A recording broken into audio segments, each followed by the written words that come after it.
माननीय रामजी लाल सुमन, 5 minutes. Rules are nothing is going on. But please, 5 minutes. उप सभापति जी,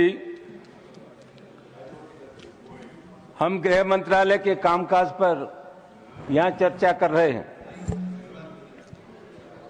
और मैं समझता हूं देश का जो गृह मंत्रालय है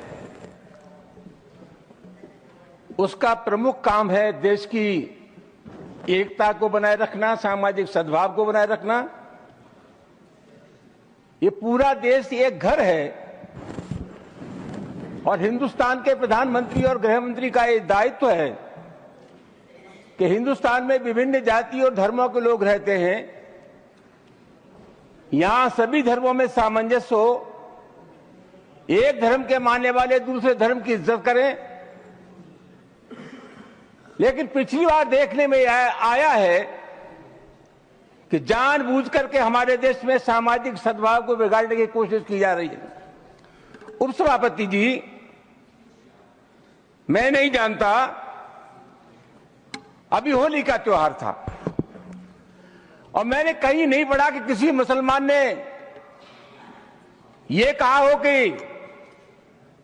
हम सद्भावना बिगाड़ना चाहते हैं या होली के त्योहार में व्यवधान पैदा करना चाहते हैं। लेकिन इसके बावजूद भी तमाम ऐसे बयान आए जिसके चलते समाज में दरार पैदा हुई, रिश्ते खराब हुए। सर, एक बिहार के विधायक हैं और एक उत्तर प्रदेश के विधायक हैं। इन दोनों लोगों ने यह कहा कि मुसलमान अपने घर में कैद हो जाए होली पर। उत्तर प्रदेश के एक मंत्री ने कहा कि जिनको रंगों से नफरत है वो हिंदुस्तान छोड़ रहे हैं। और सभापति महोदय, अलीगढ़ यूनिवर्सिटी में सभापति महोदय, पहले होली का त्योहार नहीं होता था, परमिशन नहीं मिली। अब जब वहां अनुमति नहीं मिली, बाद में अनुमति मिल गई थी, तो वहां के एक जनप्रतिनिधि ने कहा कि जो इसका विरोध करेगा उसको मुंह पर पहुंचा देंगे। सभापति जी, कानून का राज है या जंगल का राज है? इस प्रकार की जो भाषा बोली जाती है वो किसी भी कीमत पर इस देश की सेहत के लिए ठीक नहीं है। और मैं बहुत अफसोस के साथ ये कहना चाहूंगा कि बीजेपी की सरकार है, बीजेपी का कोई जिम्मेदार नेता या कोई मंत्री इस सब चीजों का प्रतिवाद नहीं करता। यह नहीं कहता कि इस प्रकार की जो भाषा बोलते हैं उनसे हमारा कोई संबंध नहीं है। तो क्या हम मान करके चले कि इस प्रकार के जो तत्व है उनको सरकारी संरक्षण प्राप्त है या इनको भाषा अच्छी लगती है?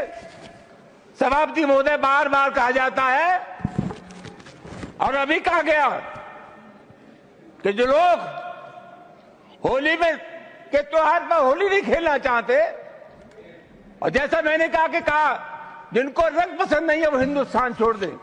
उप सभापति महोदय, मैं आपके मार्फत से जानना चाहूंगा, ये देश किसी के बाप का देश है? हिंदुस्तान में विभिन्न जातियों के धर्मों के लोग रहते हैं। इस देश की मिट्टी पर जितना अधिकार हिंदू का है उससे कम अधिकार हिंदुस्तान के मुसलमान का है। राष्ट्रीय आंदोलन में हिंदू, मुसलमान, सिख, ईसाई सब लोगों ने तिरंगे झंडे के नीचे एक कौम बनाई। आखिरी मुगल बादशाह जफर, उसके बेटों का सर कलम कर दिया गया, बादशाह जफर के पास भेज दिया गया और अंग्रेजों ने कहा दमदमे में दम नहीं, अब खैर मांगो जान की, यह जफर ठंडी पड़ी अब तेग हिंदुस्तान की। बूढ़े बादशाह जफर ने कहा गाजियों में बू रहेगी जब तक ईमान की, तक से लंदन तक चलेगी तेग हिंदुस्तान की। सभापति महोदय, कौन है इसका ठेकेदार? हर बात में एक तो बीजेपी के लोगों का तकिया कलाम हो गया है सभापति महोदय कि मुसलमान, इनमें बाबर का डीएनए है। उप सभापति महोदय, मैं जानना चाहूंगा कि बाबर का डीएनए मुसलमान में है। हिंदुस्तान का मुसलमान तो बाबर को अपना आदर्श मानता नहीं है, वो तो मोहम्मद साहब को अपना आदर्श मानता है।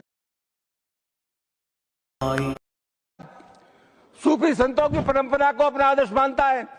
लेकिन सभापति महोदय, मैं जानना चाहूंगा कि बाबर को लाया कौन? बाबर को इब्राहिम लोदी को हराने के लिए राणा सांगा लाया था। तो मुसलमान तो बाबर की औलाद हैं और तुम गद्दार राणा सांगा की औलाद हो, ये हिंदुस्तान में तय हो जाना चाहिए। अगर बाबर की तो आलोचना करते हैं, राणा सांगा की आलोचना नहीं करते। सभापति महोदय, ये बहुत सभापति महोदय, ये देश की एकता आप अनुभवी आदमी है, बातचीत में संसदीय मर्यादाओं का ध्यान रखें, संसदीय मर्यादाओं का ध्यान रखें। वीर राणा और सांगा के ऊपर जो विवादित बोले हैं सपा नेता के रामजी लाल ने, मुझे तो लगता है रामजी लाल तो उनके पिताजी ने गलत नाम रख दिया, वो किसी जिहादी पंचर छाप की औलाद है। और मैं सभी हिंदू भाइयों से अपील करता हूँ, जो भी रामजी लाल की गर्दन काटेगा उसको उचित इनाम दिया जाएगा गोरक्षा बजरंग फोर्स की तरफ से। आज बाबर की औलाद, औरंगजेब की औलाद, देशद्रोही औलाद सामने आ रही हैं। कौन देशद्रोही है? ये बाबर के वंशज आज ऐसे बयान दे रहे हैं, औरंगजेब के वंशज ऐसे बयान दे रहे हैं। इन पर ठोस कार्रवाई हो, इनके घरों पर बुलडोजर चलाया जाए। हिंदू समाज जाग चुका है, चुप नहीं बैठेगा। जो हमारे पूर्वजों के बारे में गलत बोलेगा उसको मुंह की खानी पड़ेगी। तो रामजी लाल की जो गर्दन काट के लाएगा उसको उचित इनाम दिया जाएगा गोरक्षा बजरंग फोर्स की तरफ से। नहीं सुनेंगे धर्म योद्धाओं के बारे में। हर हर महादेव।